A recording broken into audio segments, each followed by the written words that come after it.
गोरखनाथ जी को बहुत बड़ा सिद्ध माना जाता था। गोरखनाथ जी को सिद्धों में सबसे ताकतवर सिद्धि वाला माना जाता रहा है।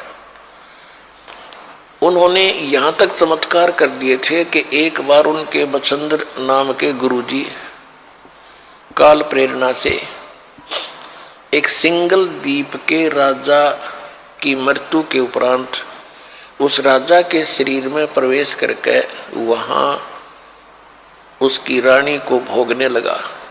उससे 2 पुत्र हो गए। उसके बाद किसी ने गोरखनाथ को व्यंग कर दिया, किसी दूसरे नाथ ने, कि यदि तू ताकतवर है, ऐसी सिद्धि वाला है तो अपने गुरु ने बचा ले। वो बकवाद करने लग रहा वहां सिंगल द्वीप के अंदर। तो गोरखनाथ जी वहां गए, अपने गुरु जी को वहां से, उससे पहले क्या किया कि किसी ने बता दिया उस रानी को कि ये कोई सिद्ध आत्मा राजा के शरीर के अंदर है और उस राजा की आत्मा जा चुकी है और ये कभी भी छोड़कर जा सकता है इस शरीर को। इसका शरीर मिलेगा कहीं पर किसी गुफा में, ये छोड़ कर आया है। तो रानी ने नौकरों को आदेश दे दिया, क्योंकि उसने तो राजा चाहिए था, शरीर चाहिए था, चाहे उसमें कोई आत्मा हो। रानी ने ऐसा आदेश दे दिया कि कोई भी किसी संत का कोई शरीर मिला उसको फूंक दो। सभी ने घूम फिर कर, नौकरों ने गुफा में एक शरीर पाया, उसको जला दिया, वहीं पर राख कर दिया। रानी निश्चिंत होगी। फिर गोरखनाथ गए। गोरखनाथ जी पहुंच गए वहां पर। गोरखनाथ क्योंकि वहां जाने नहीं दिया गोरखनाथ जी को, तो उसको मना कर दिया था रानी ने। मुनादी चारों तरफ पहरे छोड़ दिए थे सीमा के ऊपर, कोई संत नहीं आ जा, क्योंकि साधु संतों ने यह भी बता दिया था कि एक गोरखनाथ नाम का इन मच्छंद्र जी का शिष्य है, वो आकर इनको निकलवा सकता है यहाँ से। तो रानी ने चारों तरफ सीमा पर भी ये पहरे बैठा दिए थे कि कोई साधु संत मेरी इस नगरी में प्रवेश ना हो जा। चारों तरफ कति बाढ़ लगा दी थी, एक गेट थाने का वहां पर पहरे छोड़ दिए थे। एक बार मच्छंद्र जी से उस रानी को पुत्र हुआ। फिर पुत्र का जन्मदिन हुआ किसी दिन। उसमें गाने बजाने के लिए बाहर से मंडली जानी थी और गोरखनाथ ने पहुंचना था। गोरखनाथ को जाने नहीं दे रहे थे। गोरखनाथ जी ने एक ढोलकी बजाने वाले का दस्त लगा दिया सिद्धि थे। वो बाहर से जो मंडली आई थी बाजे बूजे बजाने वाली, और इतने दस्त लगा दिए कि वो चल नहीं सके। तो वो चिंतित हुई मंडली के राजा के यहाँ जाना था, हमारी तो सजा भी होगी और पैसे भी। इनका भी क्या बात है, क्यों चिंतित हो कि ऐसे ऐसे हमारे एक साथी के दस्त लग गए, राजा के यहाँ जाना है। और एक ढोलक किया, बिना बात बने नहीं ना। गोरखनाथ बोले मैं बजा दूंगा तो ढोलकी तुम्हारी। बोला ठीक है। तो उन्होंने बजवा के देखी, सुर में सुर मिला दिया, अगवे बढ़िया काम चल गया। अब वहां आगे गोरखनाथ बैठा, मच्छंद्रनाथ बैठा राजा के शरीर में, अफलातून पाक्या सिंहासन पर, रानी बैठी बराबर में, दोनों 2 बच्चे हो गए थे, दोनों बच्चे गोदी में। अब वहां वो गा बजा रहे थे तो गोरखनाथ कह रहा था डुम डुम डुम, जाग मच्छंद्र जाग, तेरे फूट गए भाग, तो यहां से निकल, जाग मच्छंद्र जाग, तेरे फूट गए भाग। अब मच्छंद्र राजा के शरीर में बैठा, फटफड़ी ली। तब रानी से कहा कि इस ढोलकी वाले को रख ले या नौकर। ढोलकी वाला नौकर रख लिया। फिर उसको समझाया कि आप क्या उद्देश्य लेकर तो शिक्षा दिया करते थे, कहाँ फंस गए बीमारी में, चलो। तो कहने लगा मैं चलूँ तो मेरा तो शरीर फूंक दिया, अब जाऊँ कैसे, कि तो आप निकलो यहाँ से।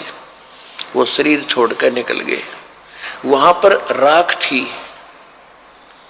उस राख के अंदर ये अस्थि बची हुई थी, अस्थि जिनको ये मरने के उपरांत की डाल का गंगा वंगा में छोटी मोटी बच रही थी, उनको इकट्ठी करके अपनी शक्ति से गोरखनाथ ने मच्छंद्र जी का शरीर बना दिया पूरा उसी एज का।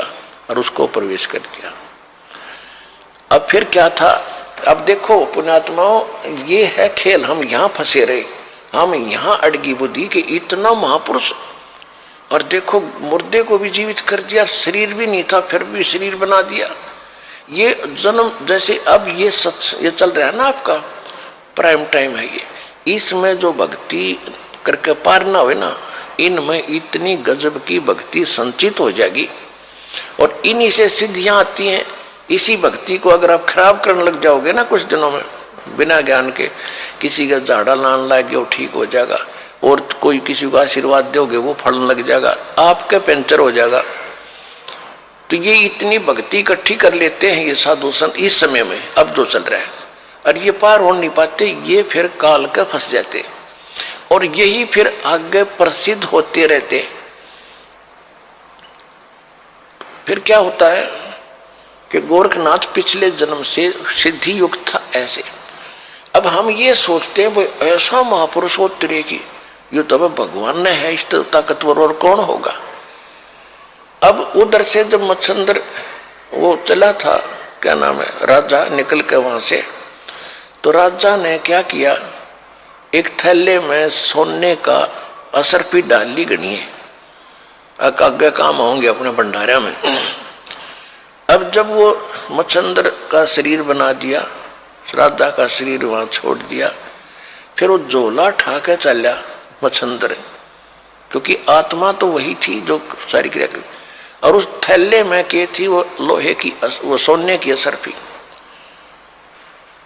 तो आगे कुएं पर पानी पीने लगे तो मच्छंदर ने कहा कि ले गोरख संभाल कर रखिए इसको, इसमें बड़ी कीमती वस्तु है और सोने की असरफी है, 1 किलो पक्का ले रहा, 2 किलो पक्का, और संभाल के रख। जब पानी पीने लगे गोरखनाथ ने वो थैला कुएं में उलट दिया, वो सारी असरफी सोने की कुएं में डाल दी, और मच्छंदर उस पर लाल हो रहा, निकम्मे तने क्या कर दिया, मूर्ख कहीं का, तेने अकल नहीं है।